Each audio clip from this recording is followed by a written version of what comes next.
morning, everyone. Welcome to 24-Hour News. Today we're here with Jose Marti, your boy Teddy Roosevelt, and Queen Lilio Kalani. Today we'll be reporting on the Dlomé letter, the sinking of the USS Maine, And this just in, yellow journalism hit streets and newspapers across the country.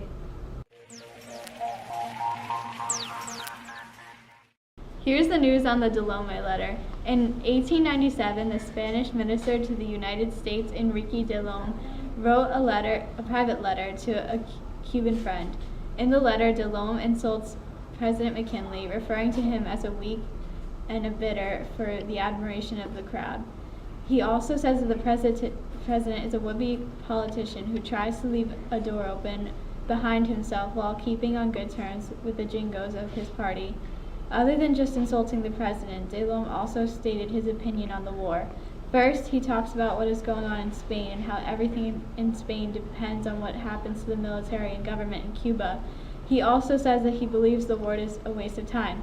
He says, "Until then, nothing can be clearly seen, and I regard it as a waste of time and progress." Lastly, Delome conveys that he feels responsible for Cuba and what happens to it. He says, "We shall be relieved in the eyes of this country of a part of the responsibility for what is happening in Cuba." However, this letter should not have even been published in the news. In fact, the New York Journal was able to get their hands on the letter from a Cuban revolutionist who stole it from the mail on its way to Madrid. The letter was written in December of 1897, was published in February 9th of 1898. The comments were not made to be heard by the public, so when the letter was realized, the hostile relationship between the countries got worse. The newspaper that published the letter was in favor of Spain, so it only made matters worse. Delome resigned immediately after the letter was published. This impacted the call for war between Spain and the U.S. because the relationship with the countries was already cold. Jennings Bryan and I were pleading to declare war, but President McKinley did not agree with us. He wanted to try his hardest to avoid the war, but at this point, it was unrealistic. A source stated, reluctantly, McKinley began to prepare the nation for war. After he began this preparation, the president decided to blockade Cuba, and Congress declared war.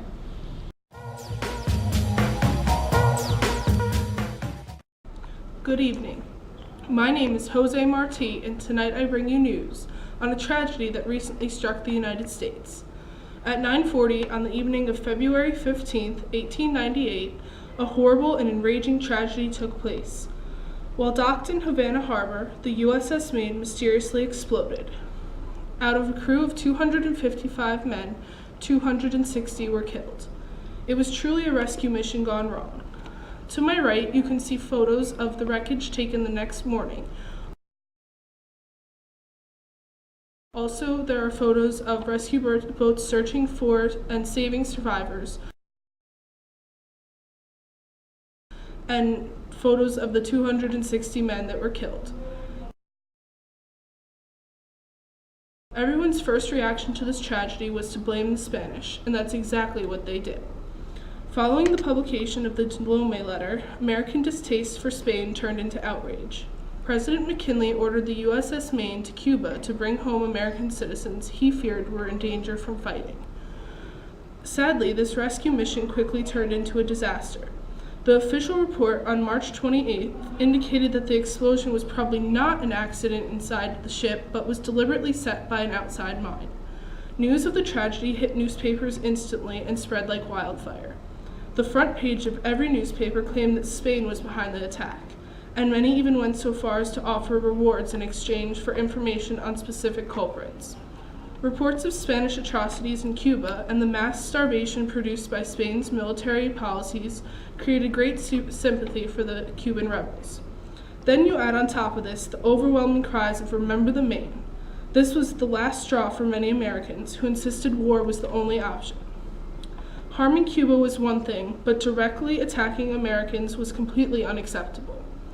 President McKinley was against war with Spain, but was finally pressured into agreeing with angry, war-hungry Americans. Today, April 19, 1898, Congress agreed to war with Spain. Americans are finally receiving the chance for revenge they were pushing for.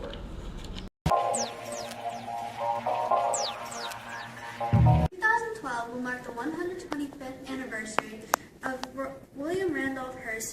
journalism career with the papers such as the New York Journal and San Francisco Examiner. The term yellow journalism originally came from Joseph Pulitzer and his popular New York Post comic, Hogan's Alley. This popular cartoon gave a face to yellow journalism, featuring a little bald-headed kid wearing a yellow jacket. A recent poll from our viewers concludes that headlines such as Abraham Lincoln was a woman and Space Invaders threatened Earth are complete lies. And they're right. Yellow journalism was a rising trend during the Spanish-American War. Newspapers featured recurring stories such as the War of the Worlds, which were used to dramatize the events happening in the war against Spain.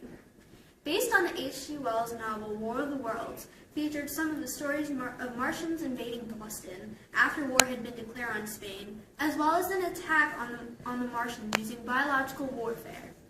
In addition, Thomas Edison was also included in the sequel of this yellow journalism series. He was said to abuse his newfound electricity to fuel Martian spaceships. With all of these lies circulating through the press, how could someone determine what stories are true and what stories are fake? The sinking of the USS Maine was one of these stories. The headline, "Destruction of the Warship Maine was the work of an enemy," was put on the cover of the New York Journal by William Hearst. Pictures could even be produced exhibiting the false destruction due to the ship.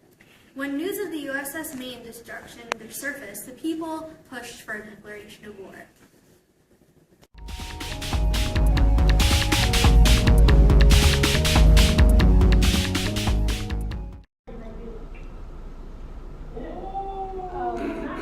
What are we supposed to say? Exactly. I wasn't. Hi, welcome to 24-Hour News. You're here with Jose Marti. your boy Teddy Roosevelt. Queen Kathy. I mean, Alright, here we are today on News 24. Wait, what is it? While keeping on good terms. Since he feared would be in danger of the war. Thanks a lot. Whatever. Queen. We need a special segment with you, like up close, personal, okay? What do you want? I just gotta ask you some questions. What? Why are your gloves bloody? Because I just came from a heading. Leave me alone! Oh God! Run away!